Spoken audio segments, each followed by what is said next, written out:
পারে নাই আমি আজকে চিকেন ফ্রাই খাবো পয়সা পয়সা। তো পরে হঠাৎ করে বলো যে ঠিক আছে ভাই আপনার সামনেই বানাচ্ছি, আপনার সামনে আপনি নিজে চোখে দেখবেন বাঁচতেছি। তো আমি দেখতেছি হ্যাঁ ভাজা বোঝা হয়ে গেছে প্রায়, পরে ছাকতেছে, তেমন দেন তাড়াতাড়ি দেন, পেটে খেতে লাগছে মিয়া, ভালো করে খেতে পারিনি, গেছিলাম খেতে পারিনি। তো ওরাও মজা করতেছে আমার সাথে। চিকেন ফ্রাইটা মোটামুটি আমি ফার্স্টে যেটা দেখছি ভাজাটা ঠিকভাবে হয়েছে কিনা, দেখতেছি না কড়কড়া ভাজা হয়েছে। এর মধ্যে সস নিয়ে নিলাম যে ভাই সস দেন, সস নিয়ে নিয়েছি, চুপা দিয়ে বাস কামড় দিছি, মুখের মধ্যে একটা মুড়মুড়ে একটা আওয়াজ হয়েছে। ভাই চিকেন ফ্রাই খাইলে ম্যাক্সিমাম আমরা জায়গা দেখি চিকেন ফ্রাইয়ের ভিতরে মাংসটা হয় কিন্তু ভিতরে হাড্ডির মধ্যে রক্ত লেগে থাকে, ভালো করে সিদ্ধ হয় না।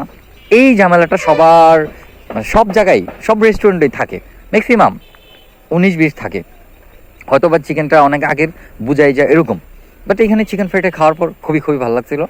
তো পরে আমি যে আপনাদেরকে দেখাইতেছি বিষয়টা দেখুন, এখানে হচ্ছে মানে মাংসের সাথে যে হাড্ডিটা আছে হাড্ডিটা পর্যন্ত সিদ্ধ হয়ে গেছে, মানে কোনো কাঁচা যে অংশ থাকে না ওইটা কাঁচা অংশ নাই এখানে।